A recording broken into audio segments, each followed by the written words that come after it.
Listen, be careful tonight. A lot of nutcases come out on Halloween. Is the boogeyman real? Why are you so obsessed with the boogeyman, Tommy?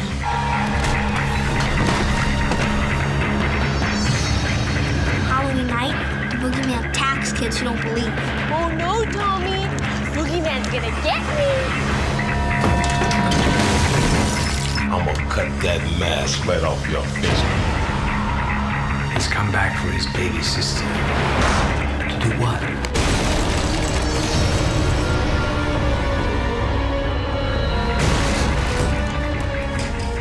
Welcome back, friends and family, ladies and gentlemen, everybody to the Scary Sci-Fi Sluts podcast. I'm one of your hosts, Kenny. Right now I'm in Portland.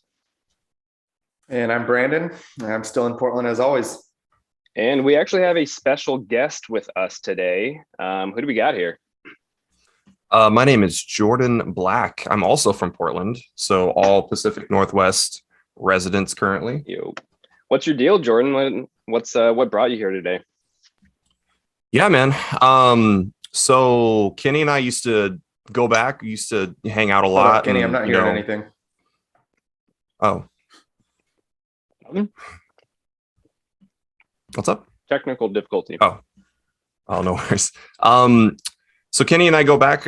We've been friends for a long time, and I'm currently working on my own projects. And he hit me up and was like, "Hey, do you want to do this like kind of spooky sci-fi sluts podcast, if you will?" And I was like, "Yeah, dude, totally. Let's talk about some horror movies. It's October. It's spooky season. It is. I'm here for it." All right. So Oh, you're good. we are here as part of our Halloween in Reverse review in reverse movie retrospective series. Those of you that have been following me and Brandon covering the series so far, we just kind of decided that anybody can do the movie series chronologically. That's, it's good and fun, but it's unoriginal. So we're like, hey, let's do it backwards because we're kind of stupid and why not, right? And so we've made our way through Halloween 2018. We did most recently Rob Zombie's Halloween 2, which is a direct sequel to what we're covering today, which is Halloween 2007.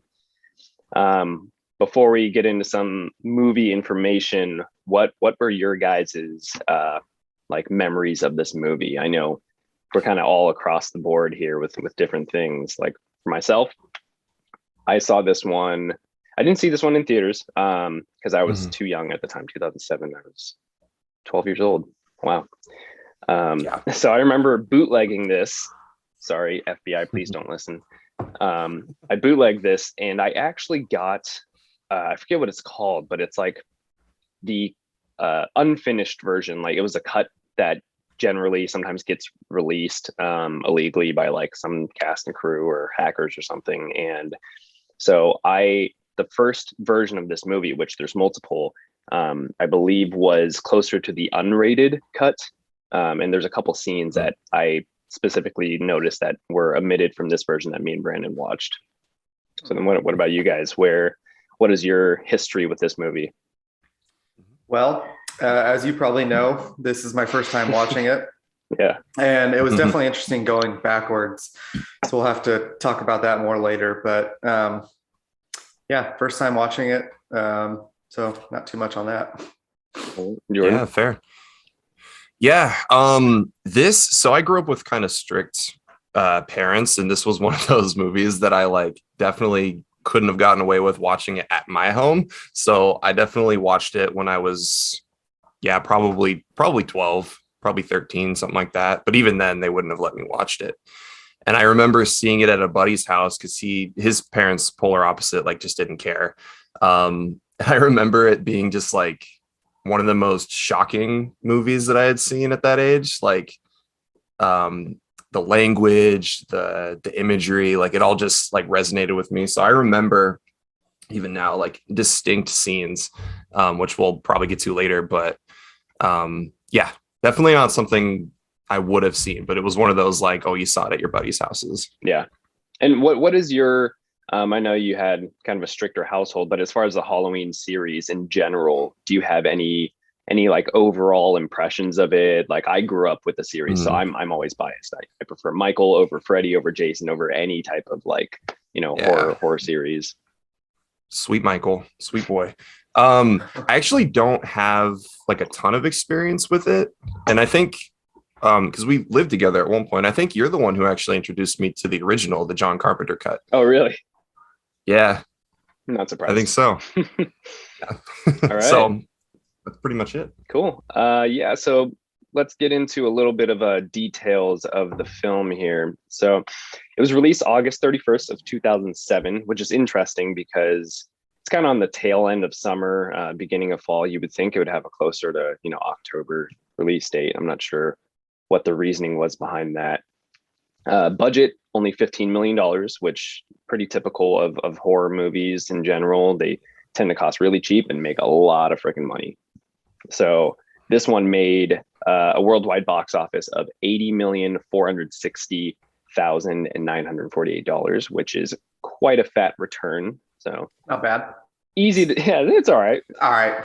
Pretty damn good. Easy to see why they greenlit a sequel pretty immediately. Now getting into some ratings. So the Metacritic score, 47 out of 100. IMDb rating from viewers and audience was a 6.1 out of 10.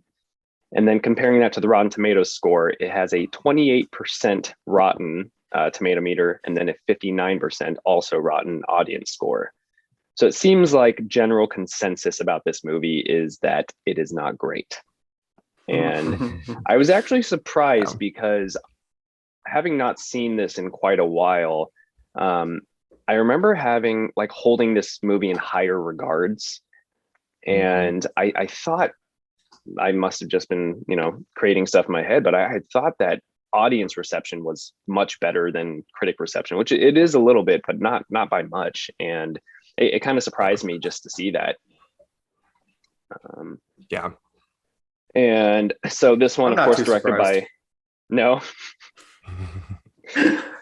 I think, over here. yeah, I have to agree. I think what happens is it just kind of plays into that, like when you watch it, like a certain age. Yeah. Because I remember I watched it last night and had a wholly different experience, but I remember the edgy stuff like worked for me when I was younger, and that shock value actually affected me. Yeah. But again, I was less than 16, like not even the target age, and it worked. So that kind of, So I understand that. I wonder how differently scores would be if they had like a subgroup for like teenagers to rate the film and then like adults.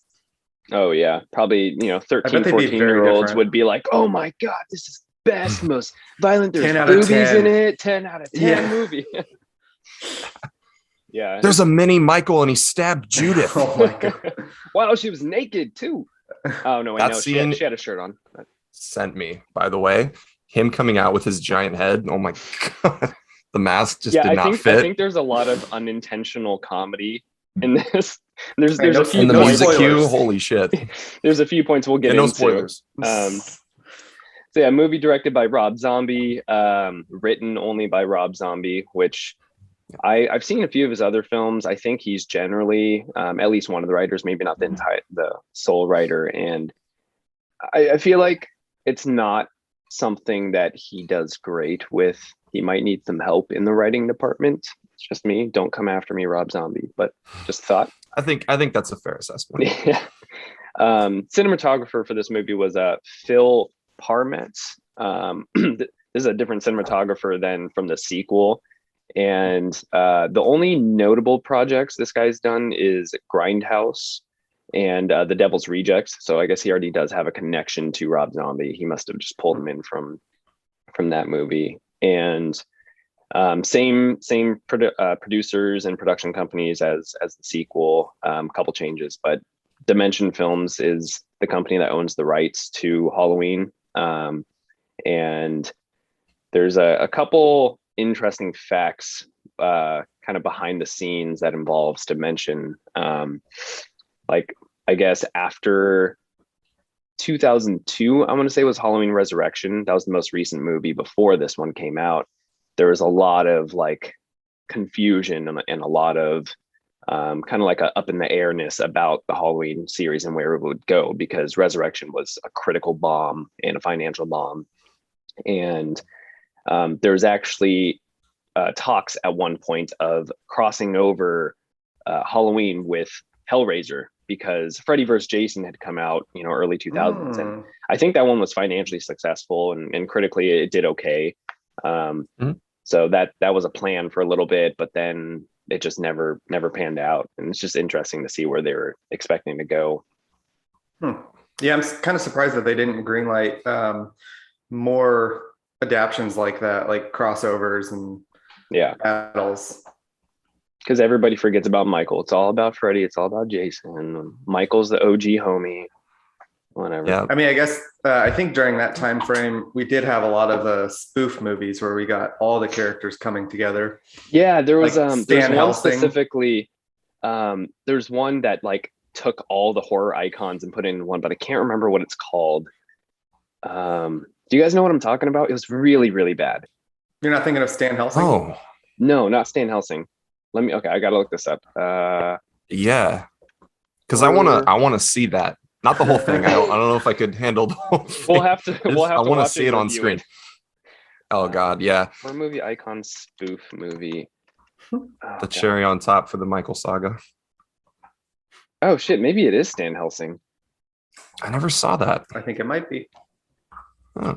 Oh yeah, I'm looking at the poster for. Yep, it's definitely. Oh my god. It's got Steve Howie, so it's worth a watch. Oh yeah, He's a Steve babe. Howie.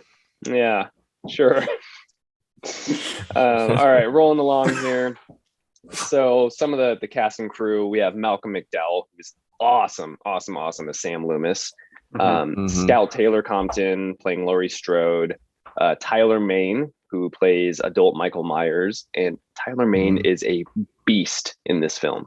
He's a freak. He's huge. Michael's huge in this gigantic. movie.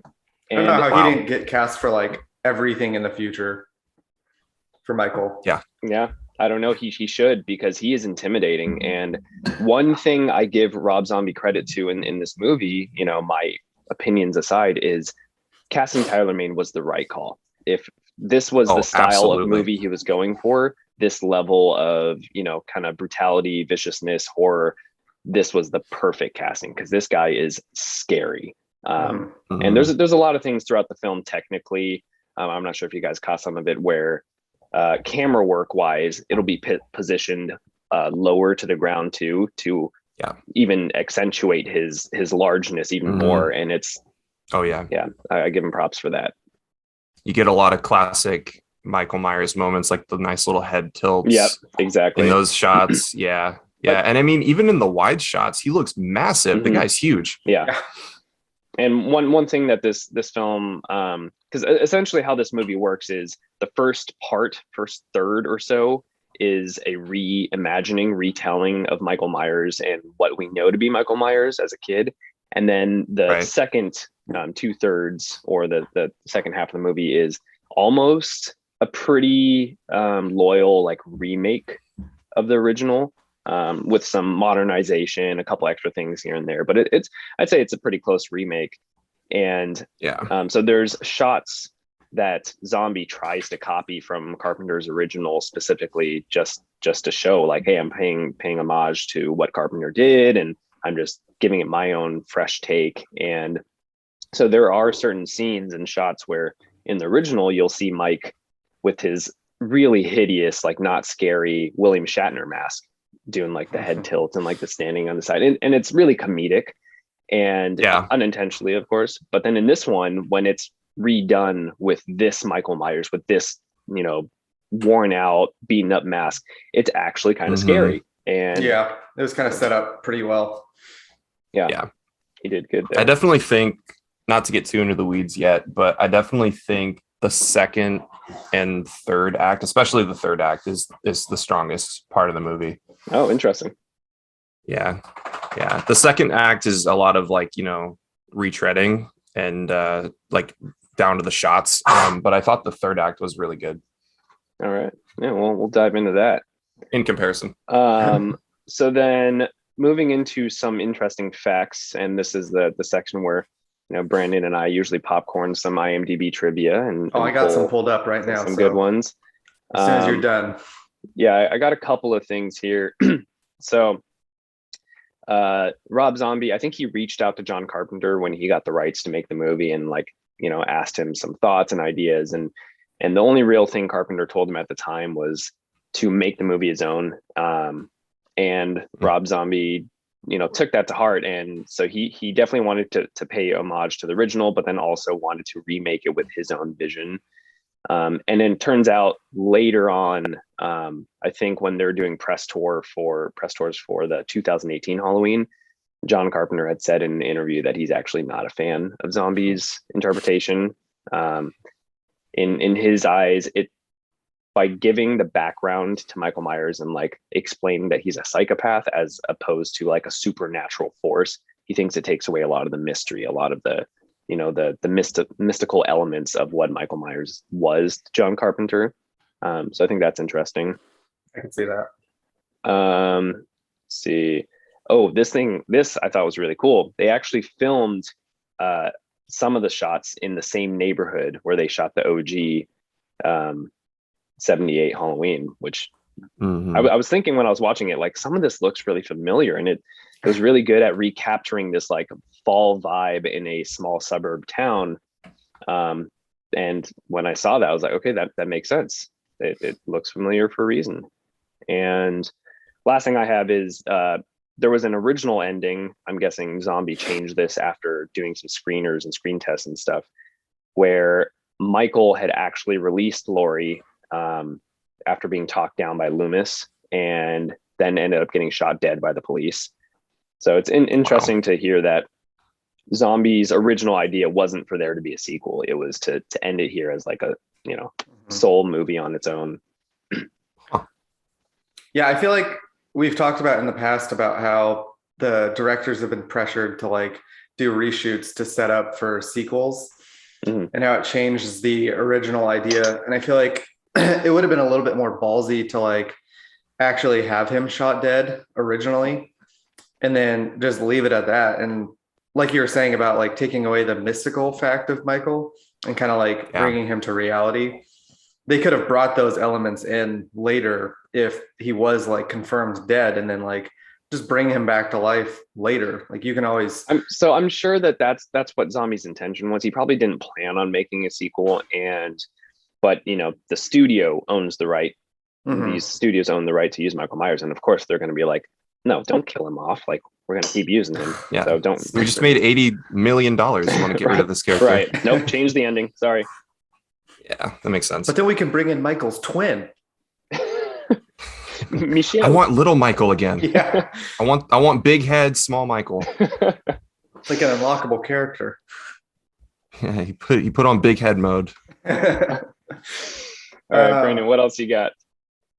So some interesting things I found were Malcolm McDowell ruined a great number of takes by invoking hysterical laughter in most of the other actors. So he must have found the script pretty funny. He was reading Rob Zombie's lines and he's like, "Are you fucking serious, bro? What is this?" William Forsythe actually injured his leg prior to shooting. So in the original script, he only had an arm brace.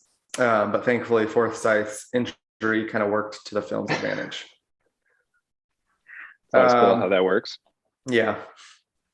Emma Stone actually auditioned for the role of Laurie Strode. Oh, no shit. Hey, it's Strode. Pay respects. I feel like she could have done a little bit of a better part. She usually 2007. has some depth. I feel like this is around her Easy A period, so she was just breaking out. She would have been cheap. Yeah, they probably could have gotten away with it. She's not too big yet. Yeah. Interesting.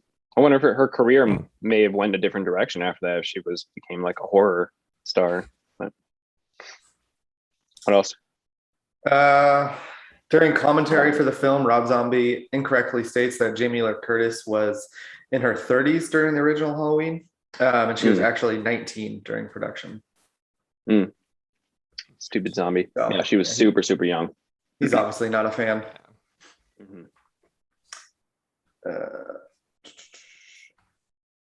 Oh, that's stupid. The hoodie that Laurie Strode wears is from Sherry Moon Zombie's personal clothing line, Total Skull. Of course it is. Oh Paid my god. ad. Yeah. The nepotism. She's in every zombie. one of his movies, Yep, right? Yep. And She's like, Yeah. bitch, you better wear this. She's the only person who will never, the only female actress who will never get naked in Rob Zombie's movies. Naturally. Yeah. Yeah. Every other female is fair game though, as we find it's out part later. of their contract. They have to get naked, except for Sherry Moon. Interesting. Let's see. So kind of on that note, Rob Zombie cast his wife Sherry Moon Zombie because he wanted a tall actress to play Michael's mother, which would explain why he grew so tall. So there's no other why. 6 No foot reason. women in Hollywood. That's the only one you could find. Jesus. Don't make excuses for yourself, Rob. I like to think that there were there probably weren't even auditions because we find out later. Yeah. She is not great in this movie. I'm just going to say that now. She's the worst part of this movie. To put it nicely. So I almost want to think that like he had to make up a reason to validate it. Like, I mean, he's directing it, but I almost think that he just made up a reason. Oh yeah, she's pretty tall. Michael's going to be tall. Yeah. So he had to explain it to the studios. They're like, she's terrible. Please don't cast her. And he's like, no. Look. There's a psychological, biological reason. No, but yeah, she's blonde. It tracks. It totally is going to work. It's totally going to work. Okay, but Rob, she's the stripper that doesn't strip. I don't. Yeah, your wife's going to have to get nude. Nah, we'll talk about that later. Yeah. Oh boy. Anything else? Yeah, nothing too crazy. All right. We are on a little bit of a time crunch today, so let's hop straight into the summary then. If you boys are ready. Mm-hmm. Yep. Let's speed through it. All right. And just so our fans know, or people who are checking in for the first time, we'll go through the plot summary. We all take turns reading some sections, and then anywhere throughout, if we have thoughts, ideas about scenes, either we cover or don't cover in the summary, we just kind of like shoot them out and we'll discuss things and tear them apart as we go. Mm-hmm. So we are introduced to the Myers household in what appears to be the 70s in Haddonfield, Illinois. There's a young, disturbed Michael Myers, his older sister Judith, his mother Deborah, her boyfriend Ronnie, and little baby Myers, known only as Boo. Stupid. The Myers household is a vile, vulgar, abusive, and trashy environment, and we see that a young Michael Myers is shaped and affected by it. Michael's home life also bleeds into his social life as he is bullied at school, and his bullies joke around about his promiscuous sister and stripper mother. It is now Halloween day, and Michael is caught with both the corpses and pictures of dead animals at school. The principal introduces Mrs. Myers to Dr. Samuel Loomis, who thinks that Michael's animal murdering tendencies could eventually translate to people and believes that he could help. And of course, directly after this conversation, Michael brutally murders his bully before going on a murderous rampage at home, killing his older sister, her boyfriend, and the stepdad, only sparing his baby sister. So this intro section, what are your guys' thoughts here? Any standouts? Oh yeah. I mean, we're immediately introduced to this vulgar, hostile environment. I mean, everyone like sucks in this movie. They're just terrible people, like top to bottom. That's a typical Rob Zombie thing. If you've seen any of his other films, it's the same way. It's like his go-to. My thoughts are the shock and awe thing. Yeah. He was probably shaped by his childhood with at-home experiences, families, neighbors. Like, I'm assuming there's a connection there because all of his movies have to do with this specific type of like white trash style people. Yeah. But I feel like they were way too over the top with creating that. Like everyone is just an over the top asshole. Like, are you kidding me? Mm-hmm. I did kind of like the rednecks in the beginning though, like their conversations, and a standout line for me was when Daryl Sabera's character, the school bully, he said they're gonna have to pump the cum out of her stomach. God, that was one of the scenes that I like remembered as a kid, and I was just like, "What the fuck?" Yeah, it's like a thing this you have to do. Spy Kids, Spy Kids talking about cum. It's weird. Wait, was that Junie? Yeah. Was that the? Yeah. No, it was. Yeah. Yeah, rewatch Oh it my with that God. in your mind. Oh, I didn't realize. Holy shit. Oh wow. I Anyway. also feel like, and we'll get into it like as we go along, but I feel like he chose the completely wrong times to play the Michael Myers song, the classic little song in the back. I remember thinking that the cue was so kind of weird and offbeat, and it just didn't fit. Because I think really abrupt. It kicks in when Dr. Loomis is talking to Mike's mother, and then Michael like starts running off to the woods, and it just didn't feel right. Like, I don't know if this editor like didn't know what he was doing, if he was drunk that day or something. Rob Zombie was drunk when he approved it. I don't know. It just didn't fit. And it's good to see that, you know, I have kind of a film technical background, and Brandon not as much. Jordan, you're learning a little bit of the stuff, but like that 3 different people can recognize that. It's we're not crazy. I was gonna say, like, we can armchair expert any scene, anything, but like if you take like what we watched, we're 100% of the viewing category of, you know, right now, and maybe even like 50% in the last year. But 3 people coming together and being like, yeah, this just doesn't hit. This one specific thing is wrong. You know, it probably doesn't hit. I mean, the reviews speak for itself, but yeah, it just felt weird. And then they reuse it later, you know, equally as awkward. Yeah, I was thinking like the scene where he goes back to his house, I think, and he digs up the old mask that he hid and the knife. I was thinking that they shouldn't have shown what he was digging out there. And then I think the very first scene where he's like kind of stalking Lori and he's like seen outside the school, that should have been the first time that they played the song, because it would have been a lot better of a build-up. Yeah, they're showing all their cards a little too early, in my opinion. Yeah, just trying to keep it rolling. Trying to keep the viewers entertained. One last note I have about this beginning part. Well, 2 things. I really liked it how they introduced Dr. Loomis. So he just like busts into, he like swings the doors open to the school and like walks down the hallway all pimp style with his like long flowy hair. He's got the like one piece of hair in front of his face. He's got those badass shades, and it's like, I want this guy to be my psychiatrist. Like, this he's cool. And then also, how did you guys feel about the scene of Michael killing we'll just call him Spy Kids, Junie? I remembered that vividly as a kid after watching it. That was like, because this is the first 10 minutes of the film or so, and it stuck with me even now. Like, I can always remember it. And I remember feeling kind of almost like uneasy, almost like kind of sickening. Sick, right? Yeah, exactly. Yeah, and totally. I think I have to give credit to Zombie for making, you know, more than just me, other people feel this way. And I think it has a lot to do with, like, you don't really expect to see that in the first opening minutes. That's one.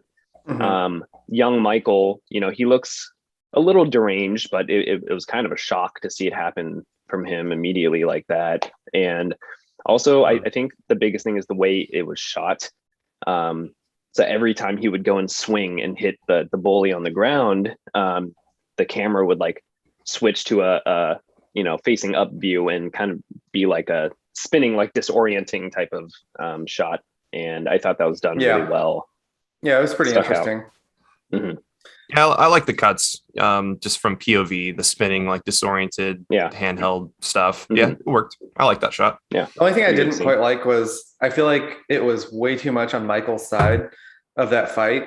And I thought that was a little bit unrealistic. Like, to think that the kid couldn't get in a single shot, like, but I mean, I guess he was getting beat with the branch like quite a few times. Yeah. All right. Well, moving on. Yeah. So it looks like, here we go. All right. Michael is then charged with murder and transferred to Smith's Grove Sanitarium, where Dr. Loomis attempts to treat him for 15 years. During this time, Michael stops talking entirely, makes horrifying masks, then refuses to take off, kills a nurse and probably more people. And the stress and lack of hope causes his mother to commit suicide. Loomis finally decides to hang up the coat and tells now a gigantic 6'8", 300-pound Michael Myers is moving on, or he tells him that he's moving on and will no longer be seeing Michael. So in my notes watching this, I just kind of back to that comedic factor that shouldn't be there, in my opinion. Like the final interview before Loomis leaves, he just kind of goes like, I should have pulled the quote, but he goes, he pretty much says like, you're my best friend. What the hell does that say about me? How fucked up am I?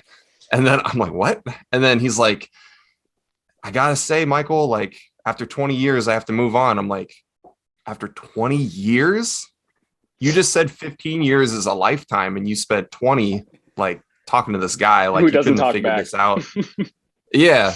He's like, you haven't spoken in 15 years. Yeah. After 20, I think I'm hanging up my coat. Yeah. It was Out a little early, buddy. I kind of liked the moment a little bit, but I'll agree it was oddly comedic, but Yeah. I do like I think this that's just twist. the writing. Yeah.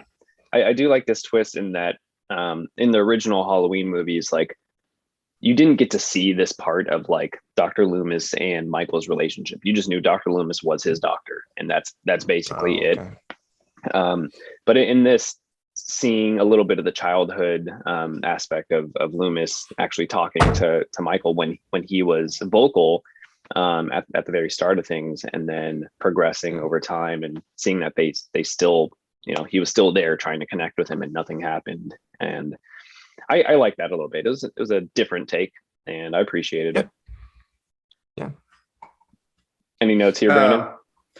Well, yeah, before we go any further, because we're about to get out of the young Michael era, what did you guys think about young Michael and the actor that they chose, and kind of like some of the choices there? Fantastic. You're an idiot. Yeah. What? I thought he was so good. Savage. You guys need sound cues. Where's the air horn? Oh, I do that. I'm working on it. I pulled those in. Don't worry. No, I mean, Damn. so we I actually came in after watching Halloween 2, and Jordan, I don't know if you remember this, but they actually changed the kid that plays Michael Myers because this kid grew too big too quick for the sequel. Yeah. And the kid in the sequel is the least terrifying kid you would ever expect. He looks like a Mormon that, you know, goes around knocking on people's doors, passing out Bibles and stuff. And this kid, there's so many different levels to his face. Like he's like Carl Urban, where you can get so much from just his face. And I really applaud that from a child actor. I thought he was, I gotta say, I thought he was pretty good. And I don't know if it was because how it was shot. But one of my favorite scenes was actually, you know, we see Michael spiraling more and more, and he stops talking altogether. And his mom comes to visit, and they step out of the room with Michael and talk, you know, her and Loomis. And then a nurse walks in, and leaving a nurse alone with a psychotic killer, just one of the other sins of this movie. But and she turns her back. Yeah, she's like, oh, let me just turn my back and give you my neck, which he fully takes advantage of. Yeah, and she's like, kills this nurse. Come on. Yeah. Well, why would they give that kid metal silverware? Yeah, he gave him a metal fork. He used it. So. It was the 70s or 80s, I guess. Whatever. Pre 9/11. Yeah, pre 9/11. Safety of the wind. This is the hitchhiking decade. You know, serial killers are booming right now. Exactly. Serial killers are in. I actually really like that scene, and I thought that was one of the better Michael scenes. Yeah. Young Michael. I agree. I don't know. I thought he did a good job when he was wearing the mask, because it kind of took me out of like the actual actor. And maybe it's my perception of the actor, but like all I can remember him from is Hancock, because he played that weird French kid. A little French kid. A little Sven, I think was his name or something. So that kind of took me out of him playing You're Michael, typecasting which is him, bro. intimidating. Yeah, I mean, hey, it's his fault. He shouldn't have played Hancock. Creepy blonde kid. Yeah. I also just don't like his hair. I feel like it's way too long and weird. But that's part of like the magic that makes him work as a young Michael Myers. Like it's greasy, it's like multicolored, it's like always hanging in front of his face. I think it really works for this movie. He kind of looks like Rob Zombie. Yeah. Oh, like a little bit. The long strangly hair. All right. I think we're gonna have to do another video where we're just directly making comparisons to Zombie's life in this movie. God. Maybe he's trying to tell us something. Should we call the cop Zombie? All right. Well, maybe I'm on the out for this one, but Kenny, why don't you go ahead and take us further through the plot? Yeah, right. let's do it. So Michael then links up with Michael Schofield and Lincoln Burrows as he busts out of stupid. Anytime there's a prison break scene in a movie, I'm going to make a prison break reference. Sorry, guys. Killing all 10 of the staff that works at the sanitarium, because no one else works there, and starts to make his way back home to Haddonfield. Along his journey, he meets Joe Grizzly, a fine young trucker man who is trying to pass a Taco Deluxe Supreme in peace, but ultimately met an untimely end. Rest in peace, Best Joe character. Grizzly. Got to pour one out for the homies. Rest in paradise. One for the homie. Mike takes Grizzly's trucker jacket, then finds his way back to his old house, which is abandoned. Here, he collects his old William Shatner mask and kitchen knife that he stashed after his childhood rampage. Yeah, Joe Grizzly, best scene, best character. Oh, I'm Joe Grizzly, bitch. I'm Joe Grizzly, bitch. My notes for this scene consisted of one sec. Taco Deluxe. I said, yeah, I said, Joe Grizzly ain't scared. God damn it. R.I.P. Joe Grizzly went out like Elvis. Killed by Michael like the rat named Elvis, and then he died like Elvis Presley in the toilet. So there's a little dichotomy there. R.I.P. Joe Grizzly, arguably one of the best characters in this movie. In the entire franchise, I'll tell you that. There's, 12, 13 movies now? Joe Grizzly is first, Busta Rhymes is second, because, of course, Busta Rhymes makes his way into this movie series. But, so funny. Joe Grizzly, I want to know the background of this. Like, is he a friend of Zombies? Were his lines improvised or something? Because it just worked. Like, I wish this entire movie was more of Joe Grizzly. Like, we got to get the spin. I want to see a version where Laurie and Joe Grizzly team up and they just go their separate ways after defeating Michael. He held his own. Watch it. Yeah, we were talking about that it when we poop were too. watching it. Yeah. Well, that was another comment that I made was the blood there before or after inside the toilet? Dude, he had a Taco Deluxe Supreme. It was there before. Michael's like, that's disgusting. Yeah. He's He's like, you deserve nothing but the ultimate punishment. From the second Joe Grizzly steps foot out of his truck, I'm just so in this scene. Like he's making some funny comments to the other truckers. He sits down with a porno mag while he's taking a shit. Like, how does that work? So weird. And one of his first lines, he goes, "Naughty, naughty girl." Yeah, he was amazing. What do you guys think about Danny Trejo's character getting killed off? And he was an okay addition. Like I liked his. It almost felt like a little cameo appearance. Like maybe he was pulling a favor. But I just thought it was something. weird that he was his friend for 20 years and he didn't spare him. Because I think it's good though. Yeah. I think it's good that he did that because it shows that there's nothing behind the face of Michael Myers. So he was just screwing with him for 20 years. Yeah, I can see it, but I'm kind of on the fence. I'm one camp. I agree. I think, it makes sense. It kind of aids the whole psychotic antisocial killer thing. But on the flip, why didn't he just kill him sooner? It took him 20 years to do it. So I'm kind of mixed on it. I almost wish he would have almost killed him. And then he was able to help Loomis. I feel like that kind of would have made more sense. Like a nice halfway. We could have seen him become the regular badass Danny Trejo if he lived. Machete. I think it's a good Danny Trejo role. I think it's actually one of his better active roles. Yeah, no, I liked it. But one thing you have to remember that.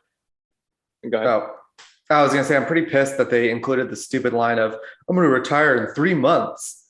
I was like, okay, you're dead. Thanks for foreshadowing that. It's terrible writing. It's so rote. It's so overdone. Who wrote this again? Zombie. Zombie and Zombie Alone. Sherry Zombie. Oh no. But it's just Ghost the typical Rider. thing of here's one line we can throw in to make this character feel more sympathetic. Oh, he's nice to Michael. He's retiring. And us horror fans, like, of course, we know anytime any character gets like some level of sympathy, any extra amount of screen time than they should, they're dead meat. They're banned fodder. Yeah. But yeah, you have to remember that this was written by Rob Zombie, and he's not great at, doing like, I'd say, more thoughtful foreshadowing. It's just, I don't know. Like Jordan mentioned earlier, shock value is a thing that is often attributed to Rob Zombie, and we see that a lot in this movie. And I think he'll give characters a moment and then use them just as to up the body count. Yeah. We saw that a lot in the sequel too, if you remember that. That's something else I was going to mention. I love how the bathroom scene kind of reminded me of the Halloween 2018. Which bathroom scene? Where right. The podcaster lady, she's taking a shit. Yeah, that's where. Yeah, I remember when we were talking about I made the connection to Joe Grizzly, and I don't think you knew who Joe Grizzly was at the time. I do now. That's awesome. All right, let's roll R.I.P. along. Joe Grizzly. Yeah. During this time, we meet Laurie Strode, who is a late teen at Haddonfield High School. What Laurie doesn't know is that she was actually Michael's baby sister, and that he was coming home to find her. Loomis learns of Michael's escape and tries to ruse the Haddonfield sheriff, Brackett, to action to prevent any more killings. But Brackett doesn't take Loomis seriously and actually despises him for making money off the book that he wrote about Myers. So Loomis decides to take matters into his own hands and buys a .357 Magnum. Loomis ain't fucking around. Nope. My note for that was, have you heard the Aerosmith song "Janie Got a Gun"? I just sung "Loomis Got a Gun" as he was picking up that gun. I was like, "Loomis got a gun." Inserting that song would have actually made sense to this movie.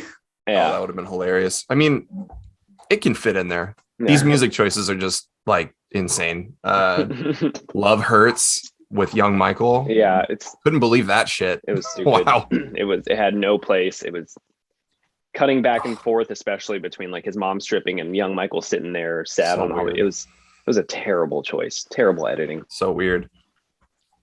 It was like a breakup song. It was so weird. I didn't like that.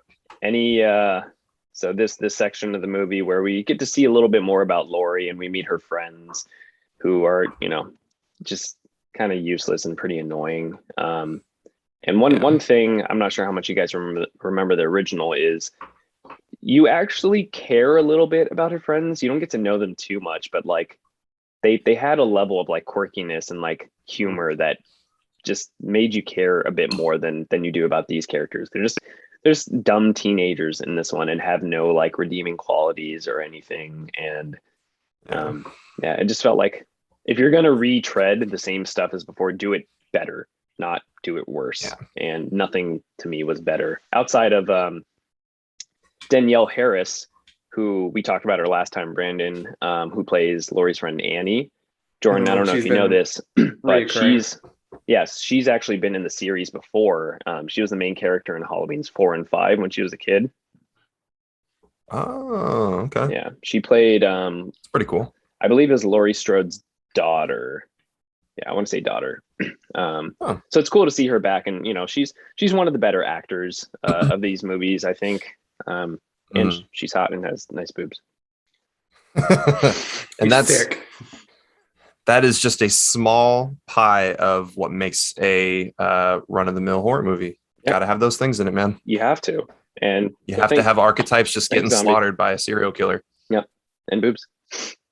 I will say this is where it got pretty interesting watching the movie, having watched the sequel first, because like I knew that the two of them survived and that they were brutally cut up and like beaten, but I didn't know how we were going to get there and like the setups. So I thought that was pretty cool going in reverse.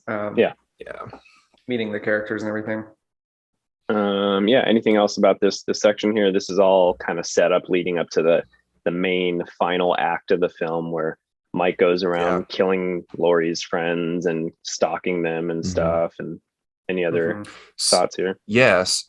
So I so I didn't take many notes in the second act where we're bridging the gap between Michael and Laurie.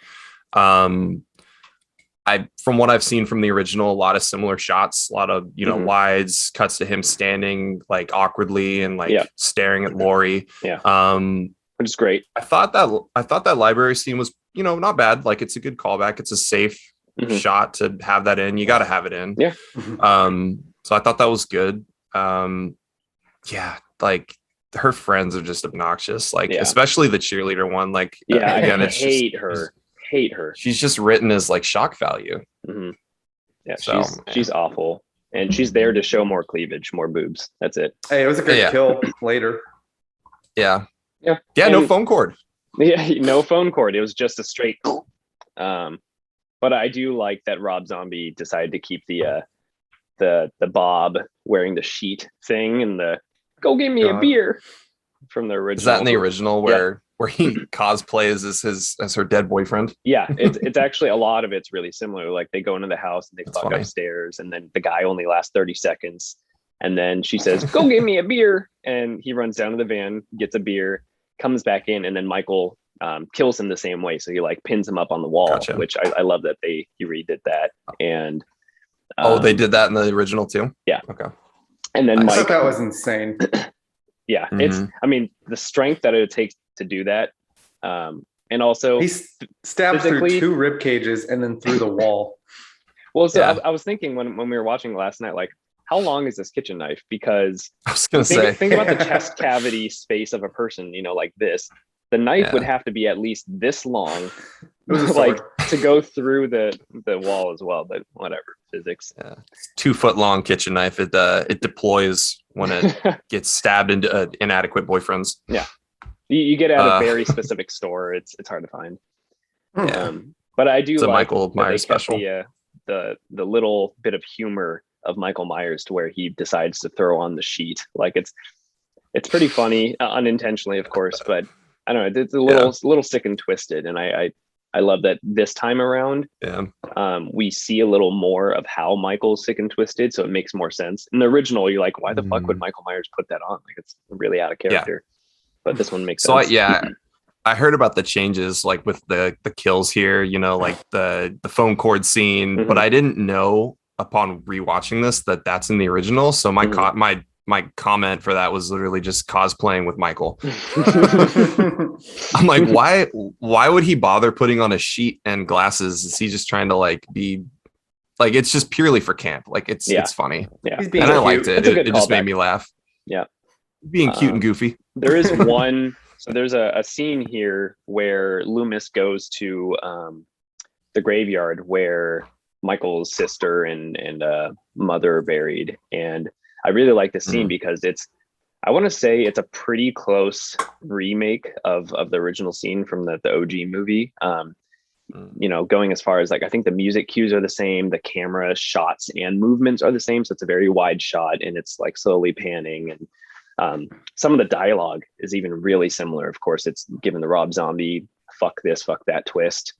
But there was one line I like lost. It was so funny where the gravekeeper, as he was showing Loomis to the grave, he said something like, "Oh yeah, the Myers family, there was that asshole doctor who wrote that book." And then Loomis goes, "Oh yeah, I heard it was a masterpiece."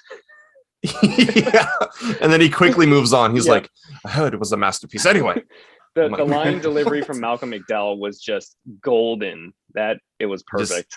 Just had to defend that book.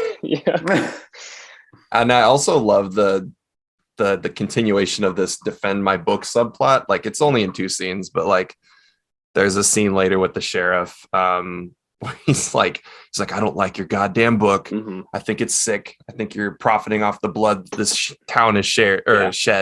And then he's like, just look at the cover. Look at his eyes. And he's like, eyes of a psychopath. Yeah, he's just like dissing this book to no end and really upset about it. And I was like, oh yeah, this is actually like, I feel this scene. This is good. And then he's like, "Just look at the cover, bro." And he's like, "Yeah, sure." All right. One thing, I don't know how familiar you are with the sequel to this, but the book subplot is actually like a main feature of the next movie. which I thought was interesting. Oh, okay. Interesting. Yeah, that and the stupid white horse. And let's not get into White Horse. It's not in this movie, so we're all happy. You'll have to go back and watch our H2 review. You know what we're talking about. Yeah. Oh boy. Yeah, I never caught that sequel, but it's. I had some thoughts about the sheriff too. Yeah. But what were you gonna say? Brad Dourif. I'm not sure if you guys are familiar with him, but yeah, Chucky, voice of Chucky.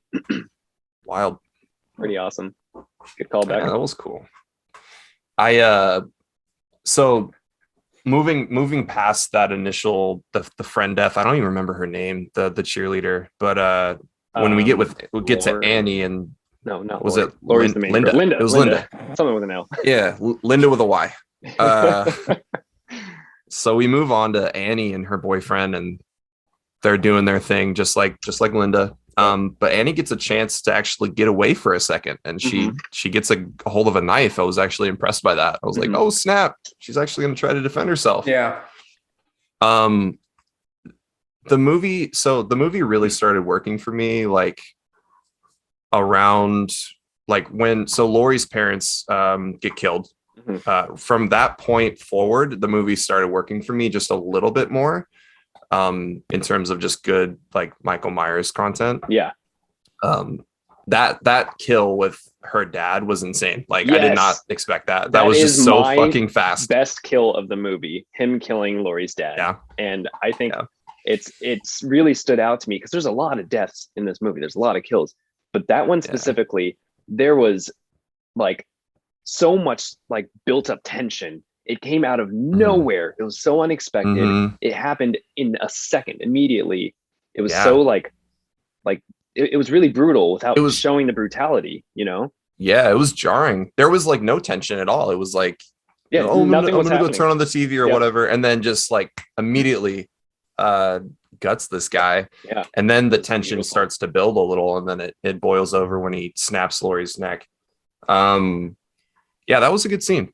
But moving to like Annie's attack, I thought that whole bit was good too, especially when Laurie comes into the house to find that Annie's still alive and her boyfriend is like hanging from the second story. That was awesome.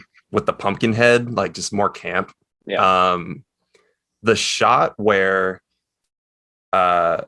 Laurie is going to go make a phone call to the police and Michael's still in the house. Door.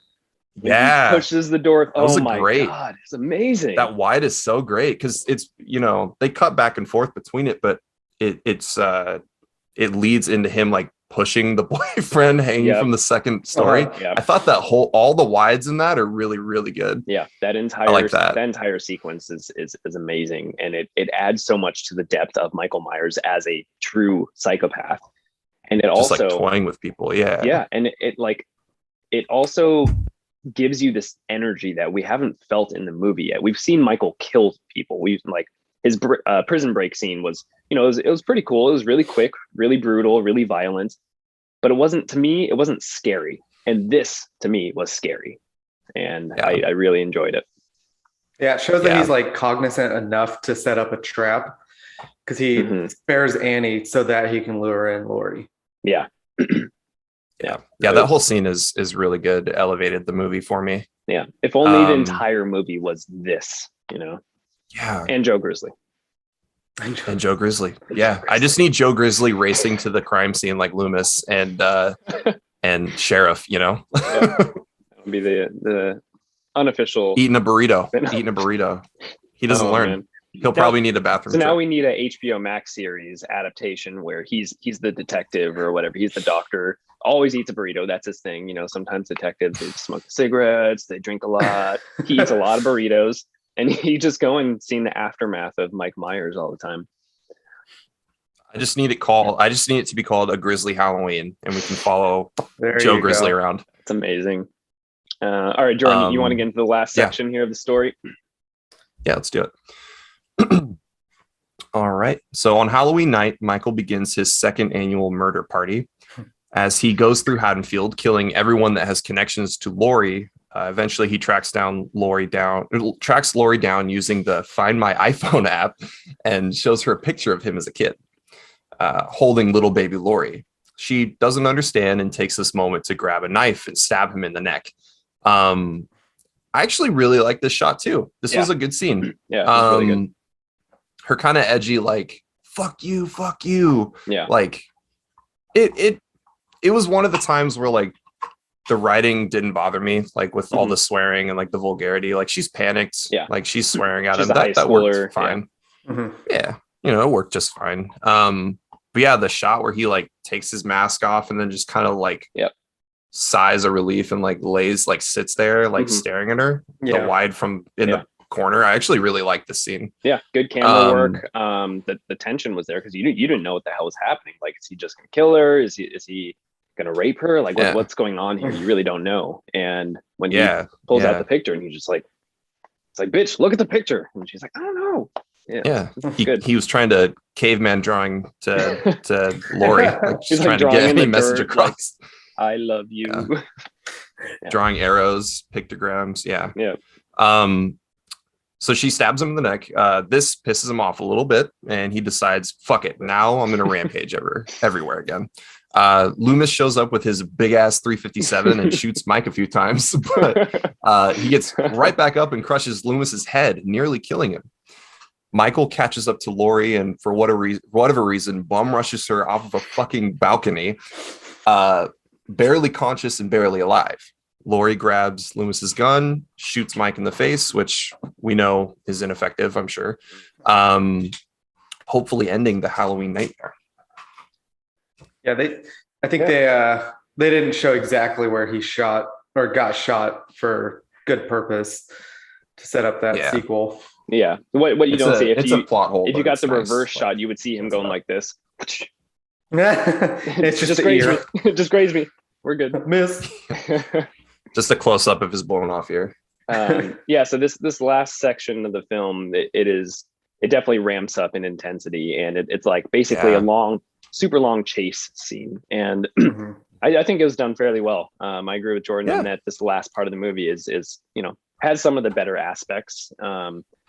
Him playing cat and mouse with Lori, and of course we had the scene where things slowed down a bit, and he's like, hey, I'm trying to connect with you in this way, and she's like, no, I'm not having it. And so he gives up and he's like, I'm just gonna come for you now. Like, clearly you don't get me, so I'm gonna try to kill you. And then when Loomis gets into the mix, I think it gets even better, because I love seeing Malcolm McDowell like showing any type of emotion on the screen. He just like his voice, his facial reactions, like his acting in general just like works so well in this role. And when he's like yelling at Michael as he's chasing down Lori in the swimming pool, he's like, Michael, no! And it just works. Like the whole atmosphere just works really, really well for me. And I owe it more to the acting than I do to the directing. But there are a couple parts where I will give Zombie some credit for directing and blocking and stuff. Like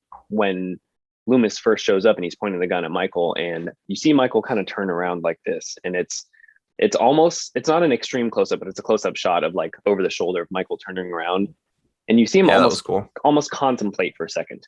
And so the camera lingers for just a couple of seconds, and then he turns on and keeps going. And I thought that was a really, really nice touch. Yeah, I like that.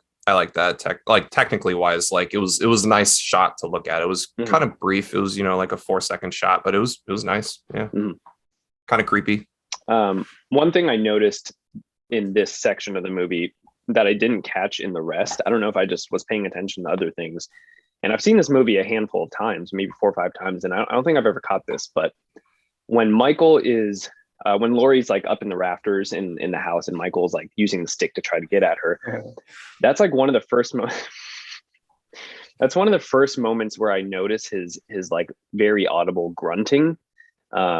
It's something that, thinking back when I watched these movies as a kid, I thought he only started doing in the second movie, but now that we're rewatching this one, I noticed that it's actually a consistent thing. And how do you guys feel about that? Because in the original movies, Michael makes no sound outside of his breathing, outside of his Darth Vader breathing. And what do you think? What do you think about it? I mean, I thought it was on par with the movie, because this is the first movie in 8 films that Michael has even talked. So the fact that he grunts doesn't seem too far off. I feel like it was a fine choice. Yeah, I totally agree. I think it just aids the fact that this is going for more of a grounded take rather than the supernatural take. Yeah. I think if they cut the grunting out, it would be a little. I mean, it probably work fine, but I think it just aids the human aspect better. Yeah, no, I agree. I really enjoy it. I know that's something, reading some reviews and stuff, that people complained about is like, why are we hearing Michael Myers? And it's like, because this is a different take. He's not a supernatural force. He's not the shape. He's Michael Myers, the person. And I like that touch. Yeah, exactly. My notes for these few scenes. I love when we think maybe, I mean, if you've seen any Halloween movies or really any serial killer chase movies, Loomis shoots Michael, he goes down eventually, and you know, maybe he's not gonna get back up. But Loomis and Lori make it to the car, and she's like, "Was that the boogeyman?" And he's like, "Yes, I think it was." I believe it was. I love, yeah, the delivery is great. This is a good line, and it's kind of campy, but you know, it's passable. But call back to the original, of course. Yeah, so exactly, that works then. But he bashes through the window, and Loomis is just like, "What the hell, Jesus Christ!" And I think there's another great podcast that talks about like essential scenes in movies, and I think this whole bit would be a great scene for something like that to encapsulate this whole movie. Tell him. Yeah. But I think seeing him get taken down and then being like their relief of him like potentially being gone, being like, I think that was the boogeyman, like he's not there anymore. Yeah. And then him busting through the window and then being like, what the fuck? I think perfectly encapsulates Halloween. Yeah. Yeah. He just will not stay down. Good pacing of the scene, good like moment of relief. Like you said, it's like things are things over, like they're done, we're moving on, and then out of nowhere, boom. And it worked really well with the camera placement, with you know, the lack of score in the moment. It was completely silent and you just hear the two characters talking, and yeah, it was great to see that. Yeah, but that definitely made me laugh, but like in a good way. Yeah. We are running a little short on time here, so we got to move forward and start wrapping up. So as a quick reminder to our listeners, what we do here is each of us will give our best killed movie, our worst killed movie, and then our overall score. And with your score, you just attach a little bit of a brief summary of why you gave it that score. So why don't we give our guest star, Jordan? You have the go ahead. Oh, thank you. How gracious. I gave it a 5, and the reason I did that is it was pretty mediocre. You know, it feels very typical. The edgy stuff just didn't work for me. I thought the first half did a good enough job to set us up for the remaining 2, or the first act, you know, and it told a good story. There was some stuff I liked about it. But really in the third act, I do think it is the better part of the movie when, you know, Michael is just being Michael. And, you know, I thought it was shot really well, despite the writing being kind of falling flat. Yeah. But yeah, it just didn't build enough tension for me. Like had I not been watching it for you guys, you know, to discuss it, I probably wouldn't have finished it again, to be honest. And I probably won't watch this like for a long time. Like, that's fair. But I thought Scout Taylor Compton was great as Lori, albeit she was a little more out of the box and not as uptight as the original. I thought, you know, Tyler Lane, is that his name? Tyler Mane. I thought he was Tyler Mane. I thought he was pretty good as this hulking Michael. Yeah, third act really sent it for me, and I think 5 is where I stand. Okay. Best kill of the movie for you? I'm gonna have to go with Ronnie, his stepdad, just for creativity. Nice. I thought that was a pretty gruesome kill. Taping him to the chair, slitting his throat, getting that creepy POV of him just like looking down and pulling his mask up. I thought that was pretty good. Yeah, no, it's good. Yeah. As far as worst kill, Worst kill. it's got to be Danny Trejo. That shit lasted way too long. Way too long. Yeah, His- that's something we didn't get into. Is this is something that Rob Zombie does? He just lingers on things for way too long, and it dragged way out. more so in the second movie, the sequel. But this is the beginning of that. You should go back and watch, since you said you haven't seen it. Halloween 2. Or is there a scene where like a woman is getting like assaulted like on a bed with like a bunch of guys in the room? Like it's a pretty vulgar scene. Is that in Halloween 2? I think that's a porno movie. Yeah. You No. could be thinking about the No, I strip definitely club saw scene. this in a movie. Yeah, no, that doesn't sound like Halloween 2. Maybe it was.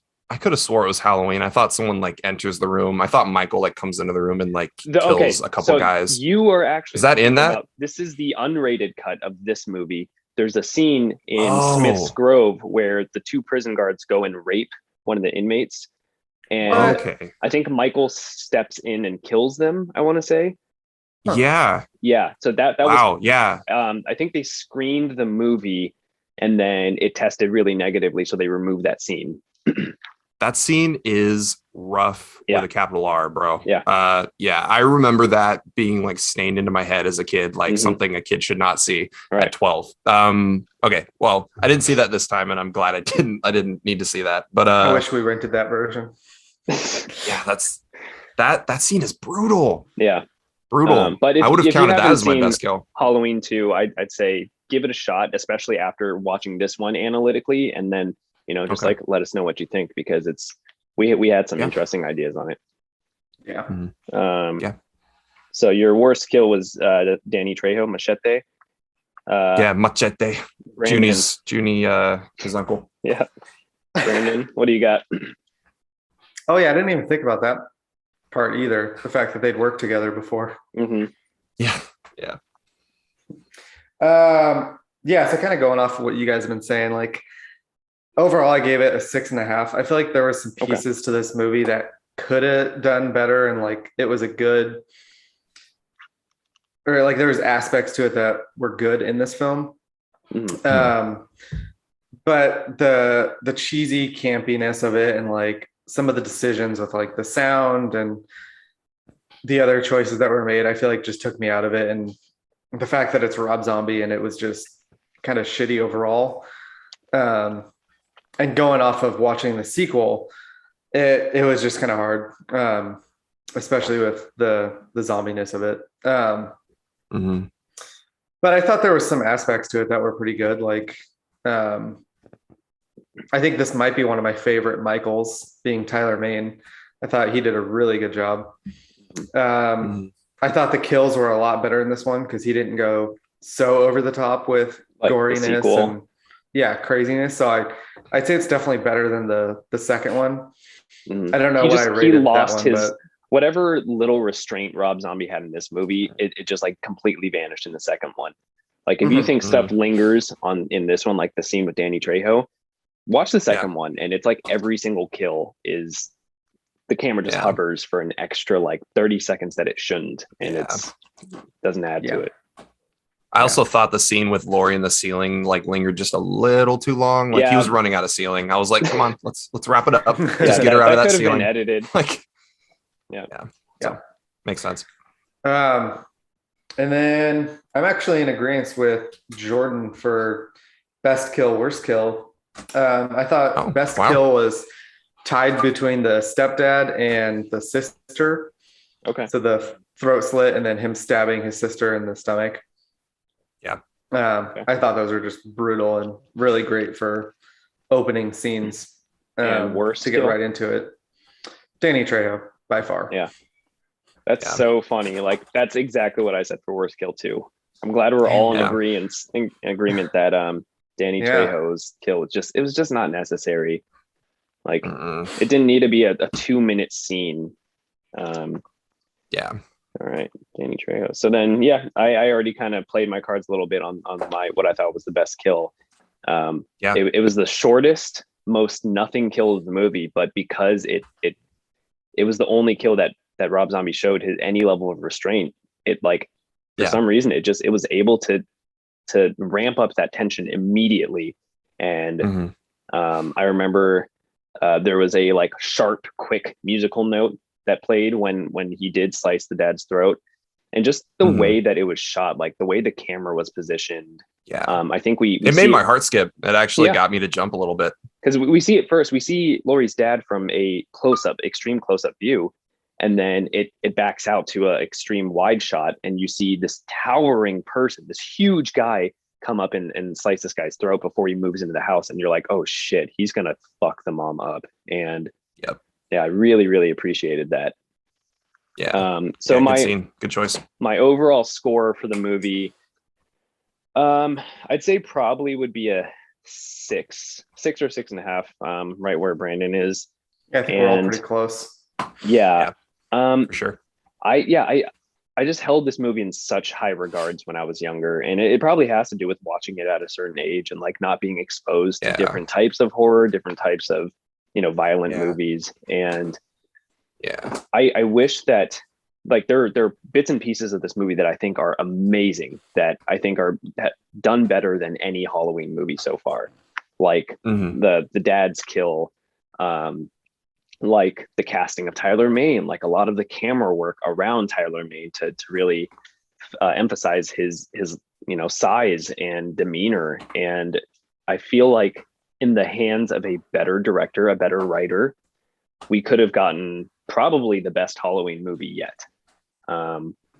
So it's possible. I have high hopes for Halloween Kills. I'm hearing mixed things, but the reason that there's mixed reception, I think, is kind of silly. And when we get around to it, when we get to covering it, then we can dive into that too. But real quick, rapid fire, rank the 3 movies so far. So Halloween 2018, Rob Zombie the sequel, and then Rob Zombie the original. Well, Jordan hasn't seen Halloween 2, but you've seen the 2018 one, right? I did, yeah. So probably easy ranking for you. I'd put that one above this one only because the writing was better. Yeah, absolutely. The writing was definitely better, and I also like the ending more. I liked this ending more when I was a kid. In my notes, I was like, I remember liking this scene much more. I almost wish they would have just removed one of the cuts from Laurie screaming and just removed the baby cut and just gone straight into the credits. I think that would have been more effective. It's Zombie trying to show his artistic side, and if you had a problem with that, then just wait, just watch the second one. Yeah, the second. But I like the credits. I thought the credits were good. Yeah, but the Halloween 2 is basically Rob Zombie, and make a long story short, he didn't want to make the movie. He wasn't planning on it. But then he also didn't. The studio was like, "We're going to make it anyways," and he was like, "Okay, I don't want someone to tarnish my vision." So he hated making the movie while he was making the movie, and he decided to make it like essentially an art house film. So there's a couple different ways you can look at the movie. But yeah, it's an interesting view. Yeah. So any final thoughts here before we wrap up? I need to watch more Halloween movies. After this one, I need a palate cleanse. I need to see John Carpenter's. Yeah. Would you recommend this one though, if it were between all the other films? I know there's some duds in the lineup of all the movies. In my opinion, as a Halloween lover, there are no duds. They can do no wrong with the boy. Stay tuned for next episode. Yeah. Oh man. I would recommend this once. I think it's worth watching one time to see its qualities. Other than that, I don't think it's worth revisiting. Yeah. Yeah. I think I agree with that. Yeah. I won't dunk on a movie too hard. I think it's worth a one-time view. Yeah, I think this movie is worth watching if you're a fan of the series, if you're a fan of horror movies in general. However, I would say if you've seen it before, I would say it's worth a second or third viewing, but skip through a lot of stuff. Like skip second or third. Yeah, and like I said, I've seen this like 4 or 5 times. Skip through a lot of the hillbilly stuff. Skip through, just go to the scenes that are actually like have weight to it, like him busting out of prison. That short 1 minute scene I think is worth watching. A lot of the third act I think is worth watching. Yeah, I don't need Ronnie hitting on his stepdaughter. Her I don't stroking need the bottle. Like, we don't need that, you know? I don't need I don't need Junie talking about pumping cum out of someone's stomach. I don't need No. I don't need Michael caressing his sister's thigh. I don't know if that's in the original, but I was like, where's this creepiness coming from? I sung Sweet Home Alabama in my head for the first act. I was like, this is just like weird stuff. All right. Anyway. I got to get out of here. Thank you both for joining me. And, Yeah. you know, thanks to the fans for listening and tuning in, giving us our views. And we're Rate, up to review, subscribe. Yeah, we're up to a good number of subscribers and viewership on YouTube, and keep listening. And Brandon, if you want to take us out. Cool. Well, as always, this is another episode of the Scary Sci-Fi Sluts podcast. Stay tuned next week for Halloween 6, Retribution, Resurrection. One of the I think two. it's like, I don't know, 8. Who knows? Who cares? Yeah. Follow us on Facebook, Instagram, Twitter. Reach out, leave a like or comment. And yeah, as always, we'll be back next week. And so stay scary and stay sexy. Stay sexy. Ooh. Thanks, guys. All Thanks right, for having me. Adios. Peace.